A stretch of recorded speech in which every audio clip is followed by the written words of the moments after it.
You have just heard the roar of a leopard, Africa's Prince of Stealth, and the subject of this episode of Our Wild World. Welcome to Our Wild World. I'm your host, Dr. John David Alferts. I've been an educator for over 38 years, serving as an adjunct professor, superintendent, principal, and teacher. Whenever we can, my wife Christina, also an educator, and I are trekking into the wild to see our two-legged, four-legged, and winged friends in the animal kingdom. Together we've been entertained by a mountain gorilla in the impenetrable forest as she played on the stomach of her napping silverback dad. We've been startled by the thunderous roaring of two aggressive hippos in the Okavango Delta as they fought behind our tents, shaking the ground as they did so. We've had a curious African lion lie down outside our tent as she played with our tent bag. While hiking in the bush at Lake Tanganyika, I've come within 75 yards of an elephant family drinking from a stream. At Meru National Park in Kenya, Christina and I came eye to eye with a black mamba who lifted herself up just 12 feet from us, warning us that she was about to strike. After all my time in the bush, I have a story or two to tell. So it makes sense that I'm combining my passion for teaching with my passion for wildlife to launch Our Wild World, introducing listeners to, as the Lakota would say, Bitakuye Oyasin, or all our relations in the animal world. Each episode is meticulously researched and includes my first-hand observations from the bush. I think you'll find it's a podcast like no other. As you listen, be sure to check out our sister social media pages on Facebook, Instagram, X, and Blue Sky for photos and videos that Christina and I have taken of the wildlife featured in each podcast episode. And now, let's begin. Leopards have the widest range of any of the great cats and can be found in any landscape from sea level to 17,000 feet. Forest, mountains, savanna, desert, jungle. The leopard's range includes all of sub-Saharan Africa and west of the Kalahari Desert, and also into the Middle East, Iran, Pakistan, and Asia, China, India, Indonesia, and Nepal. Leopards may live in close proximity to human settlements, without people even detecting their presence. Leopards are closely related to lions and tigers, but are significantly smaller. Male African lions typically weigh between 330 to 550 pounds, 150 to 250 kilograms, while male leopards generally weigh far less, typically 68 to 159 pounds, or 30.9 to 72 kilograms on average. Pound for pound, though, the leopard is believed to be the strongest of the big cats. Unlike lions, leopards have to learn to be completely self-sufficient, hunting, raising their cubs, and finding shelter completely on their own, without the help of a pride. The body length of a leopard ranges from 3.4 feet to 6.6 feet, or 1 to 2 meters. A large male leopard is still smaller than a female lioness. Female leopards are smaller, but still weigh in at 45 to 95 pounds. 20.5 to 43 kilograms, about 2/3 less than a male leopard. The leopard has a large head compared to the rest of its body, a powerful torso, short limbs, and a long tail that aids in the leopard's balance. The leopard has absolutely beautiful markings with black spots that form unique groupings called rosettes on the back and flanks. Some leopards are born with black spots that appear almost solid and are hard to distinguish. These black leopards are called black panthers. Leopards are very shy animals and are seldom seen. Perhaps because of this, they have not been studied by ethologists as much as other African wildlife. For the most part, leopards live solitary lives. Females and males will tolerate each other in overlapping ranges, but will still hunt and live independently, coming together only to mate. Although both male and female leopards mark their territory by spraying urine and by scratching trees, leopards seemingly tolerate each other's presence when their territories overlap. Famed ethologist George Schaller observed 3 females and 1 subadult male hunting along the same stretch of river, 3 miles long in the Serengeti. Although they did not pair up, they did tolerate each other's presence, and Schaller did not detect any evidence of fighting. Leopards are exceedingly hard to find on safari. Safari goers need to remember this and to taper their expectations. Going on a safari in one of Africa's majestic national parks is not like going to the zoo. There's no guarantee that you'll see anything. That's part of the excitement of the safari, the unexpected. On a small group safari in South Africa's Kruger National Park, a rather pompous woman from the United States managed to annoy everyone, especially the guide, by repeatedly demanding, "Told you, I want to see a leopard. Where are the leopards?" "We found a pride of lions with small cubs alongside a small lake." Still, she wasn't satisfied. "Lions are good," she declared, "but I want to see leopards." "We saw a large herd of elephants." She demanded to move on. They weren't leopards. We tried to tell her that when you love nature, you are happy to see everything on safari. I told her that it wasn't until my 3rd trip to Africa that I actually saw a leopard on safari. It's a very rare sighting. I explained to no avail. "Well, I won't be happy until I see a leopard. I paid for a safari to see a leopard. I must see a leopard today," she declared.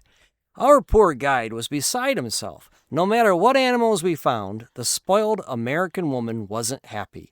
Not surprisingly, we never saw a leopard. Although she might not have realized it, that was probably a good thing for the American woman.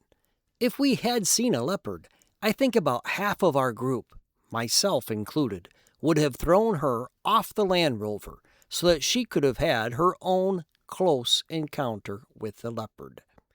She must have been so disgusted that she canceled the rest of her safari. We didn't see her again, thankfully. As I mentioned to the American woman, it wasn't until my 3rd safari in the Masai Mara that I saw my first leopard.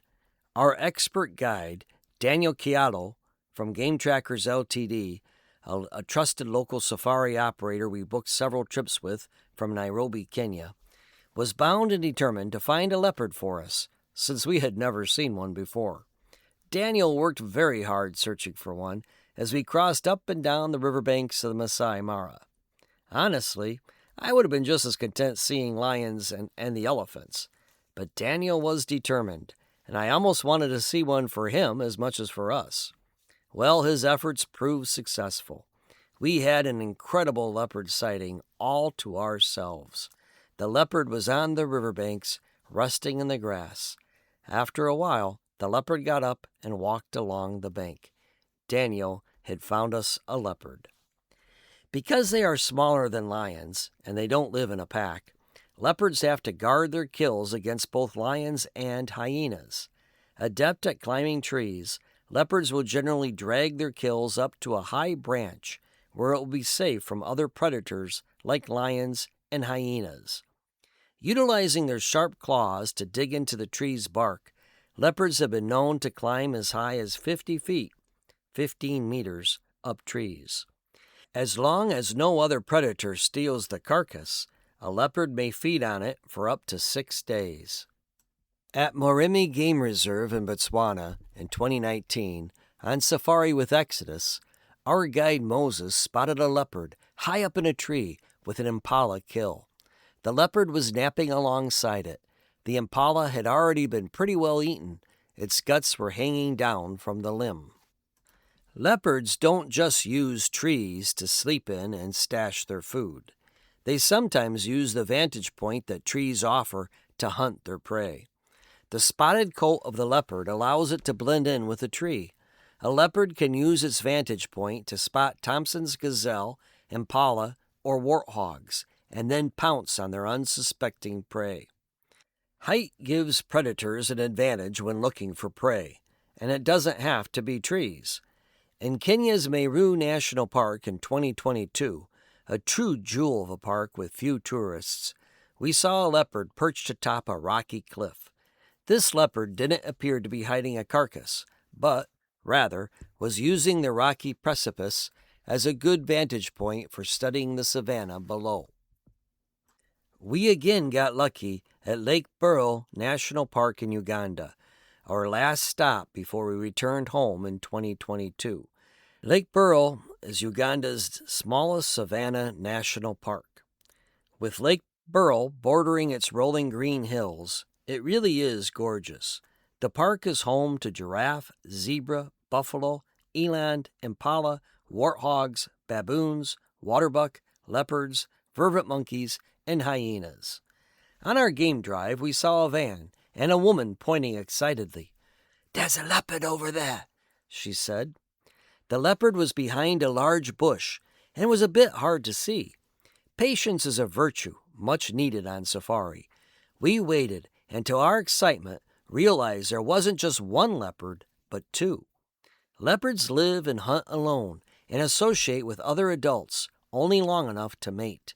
And that's exactly what these two leopards were up to.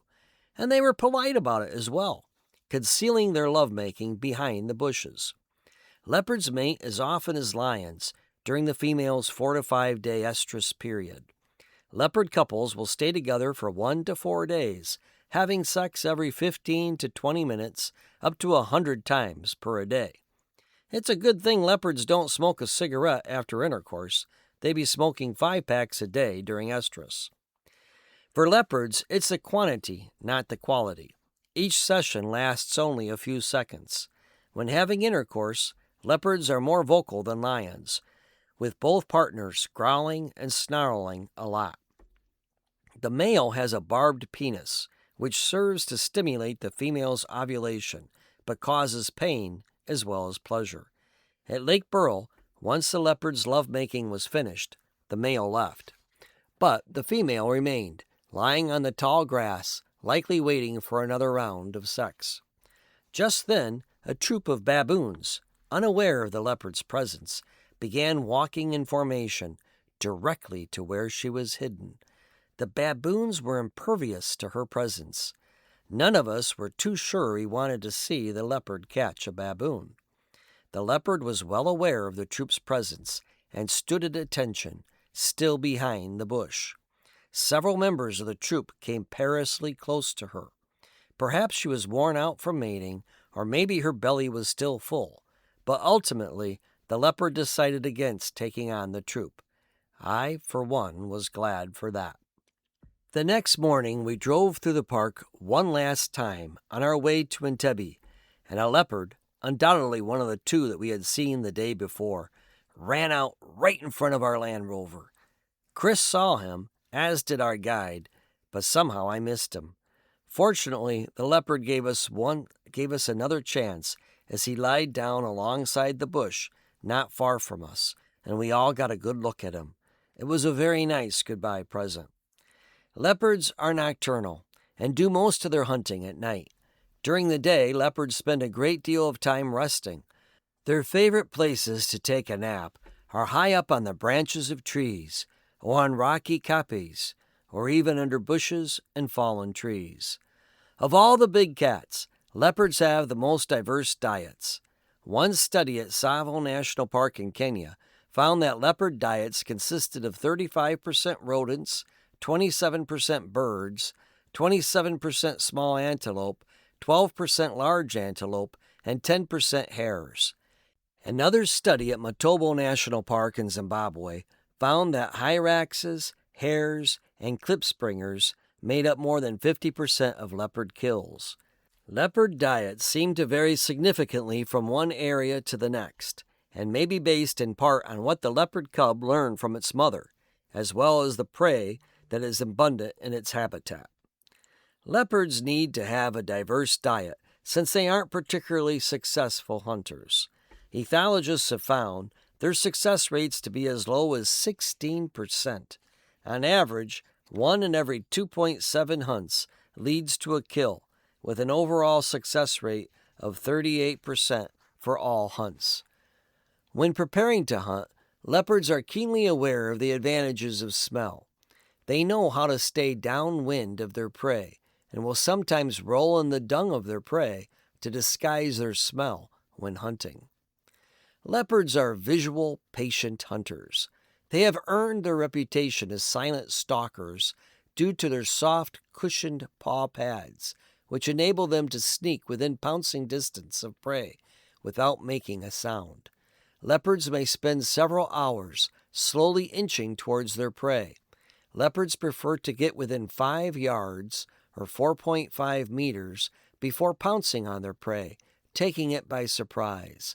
However, a leopard can jump up to 20 feet or 6 meters horizontally in a single bound and leap roughly 10 feet or 3 meters vertically to catch birds or monkeys. They can chase prey at speeds of up to 37 miles per hour or 60 kilometers per hour. Leopards have 2 primary methods of killing prey. For larger prey, they asphyxiate by biting the throat, while for smaller prey, they crush the back of the neck or skull. Extremely strong, leopards can take down a 300-pound, 136-kilogram topee and carry a 150-pound, 68-kilogram impala 40 feet up a tree. Surprisingly, leopards occasionally hunt in the water. Unlike most cats, they are good swimmers, and they enjoy being in the water. They will sometimes catch fish and crabs to eat in the water. Because they primarily hunt at night, few safari goers are lucky enough to observe a leopard making a kill. At Masai Mara in 2024, we saw a leopard, oddly enough sitting in the shade in front of a Land Rover. He seemed to be contemplating going after some Thompson's gazelles who were far too close to him for their own good. But this was an example of tourists getting in the way and behaving badly. In no time, Land Rovers descended on the poor leopard, surrounding him and cutting him off from his prey. He left the scene as soon as he could, and we did as well. All of us were rather disgusted at the behavior of the tourists and their guides. Although they are incredible parks, Masai Mara and the Ngorongoro crater seem to get the most crowded of any of the East African parks. Although they are great to see, it is also nice to visit places like Meru National Park and Mukamazi National Park, where you hardly see another tourist all day and have the park all to yourself. For most of their lives, leopards live a solitary existence. Motherhood is an exception. Females begin breeding at the age of 2. Pregnancy lasts for 90 to 100 days. Females generally give birth to 1 to 3 cubs at a time, and may do so at any time of the year. Most often, a leopard will be seen with just 1 cub. Cubs are tiny at birth, weighing just 14 to 21 ounces, or 400 to 600 grams. They are also blind for the first 6 to 10 days. The cubs are born with a grayish color, their spots barely noticeable. Fathers offer no parental support at all in raising the cubs, leaving it entirely to their mothers. Like cheetahs, leopard moms move their cubs repeatedly during the first 6 weeks from one location to another to keep them safe from other predators, sometimes as far as 1 mile away. Despite being solitary animals, female leopards make excellent, dutiful mothers. They spend 55 to 66% of their time with their cubs during their first few months. Mothers frequently groom their cubs, rubbing their faces and even their whole bodies against them. Mothers have to leave their cubs alone when they go off to hunt. Cubs begin eating some meat after their hiding period at 2 months of age, but are not weaned until 4 months of age. They remain dependent on their mothers for most of their first year of life. Like cheetah cubs, leopard cubs quickly learn that their mother's tail makes an excellent guide to follow through the tall grasses of the savanna. After about 2 years, the cubs will leave their mother, and she will again look for a partner to breed with. Ethologists have observed newly independent cubs occasionally reuniting with their mothers to hunt together. Like cheetah cubs, leopards have a very high mortality rate. only 37% survive to adulthood. For such shy animals, leopards seem to have a lot to say. Leopards roar similar to lions to advertise both their presence and their territorial status. Leopards will also sometimes make a call that has been described as sounding like a raspy cough or sawing wood every 6 minutes or so at dusk or dawn to advertise their presence. The roaring can be heard nearly 2 miles away. As apex predators, leopards play a vital role in maintaining healthy ecosystems. Maintaining ecosystem health by controlling prey populations like baboons and hares, preventing overgrazing, and preserving biodiversity across Africa and Asia. As a keystone species, they balance food webs, support vegetation growth, and indicate habitat health. Protecting leopards not only preserves biodiversity, but also keeps entire ecosystems functioning properly. Biologists have warned that we are in the midst of the sixth great extinction, when animal species are vanishing at a rate faster than ever before, with this extinction entirely caused by human activity, climate change, habitat loss, and overhunting. Sadly, leopards are no exception. We have lost 30% of the world's leopards over the past 20 years, according to the International Union for Conservation of Nature, which now lists them as vulnerable. Leopards have disappeared entirely from 26 countries where they previously roamed. Subspecies, such as the Javan leopard, are critically endangered with just 319 left as of 2024. Fewer than 100 Amur leopards remain in the snowy forests of Russia and China. The plight of the Arabian leopard, the smallest subspecies, is even worse, with just 70 to 84 mature cats left. Habitat loss, human conflict, diminishing prey, climate change, and the ever-growing human population are the biggest threats to leopard populations in Africa and elsewhere. Not surprisingly, the suitable habitat range for leopards was reduced by the same percentage that leopard populations have declined by over the last 20 years, 30%. Without wildlife corridors connecting fragmented habitats, leopards and other species fall victims to inbreeding, further diminishing the species' chances for survival. The international trade in leopard pelts, teeth, bones, and claws has further endangered the species' survival. A poacher can get up to $3,000 for a leopard carcass. Sadly, there is an increasing demand to use leopard body parts in African cultural and spiritual rituals. Still, Dr. Andrew Stein of the University of Massachusetts Amherst has called leopards the ultimate survivors.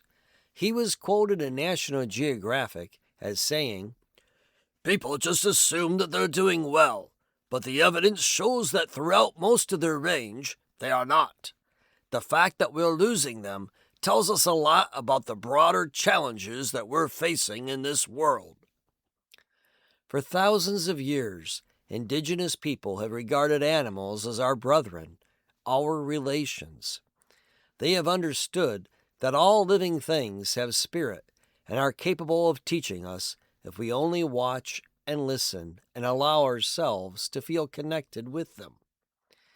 Leopards teach us that we need alone time, especially in nature, to reflect upon our blessings as well as our shortcomings. Leopards remind us to pay attention to our feelings and to trust them as we pursue our goals with persistence. With the help of the leopard spirit, we can avoid danger by moving stealthily. We can also leap over life's obstacles. When leopards do come together with a mate, they are inseparable for several days and are romantic, giving lovers, just as we can be too. If you would like to ensure that future generations may marvel at the Prince of Stealth, and you are able, please consider donating to the Claws Conservancy, started by Dr. Andrew Stein, to protect lions and leopards and reduce conflict between people and predators. The Wildlife Conservation Network is also a good choice because it partners with the Snow Leopard Conservancy, which is working to build community-based conservation to support the snow leopard's survival in the high mountains of Central Asia. If you do donate to these organizations, please mention this podcast. This podcast is entirely nonprofit, but by mentioning it to these organizations, they may help to promote it and increase our listeners and thus build greater awareness for our vanishing wildlife. This concludes our episode. Please be sure to check out our sister Facebook, Instagram, Blue Sky, or X pages for accompanying pictures my wife and I have taken in Africa. If you enjoyed this podcast, please be sure to like it, follow it, and leave us a review. Be sure to tell your friends. New episodes are released every 2 weeks on Tuesdays. Please join me again for Our Wild World. You can contact me anytime at ourwildworldshow@gmail.com. I'm also available to give talks on many of the animals featured in this series. You can download a flyer with my available talks from our Facebook page. The talks are free as long as they are within a 1-hour radius of Rockford, Illinois. I do suggest a minimum donation of at least $50 to a wildlife charity for each talk. Thank you for listening, and remember, every breath you take connects you with every other living being on this planet. You are a part of nature. Love it, protect it, and nature will never disappoint you, strengthening and healing you in return.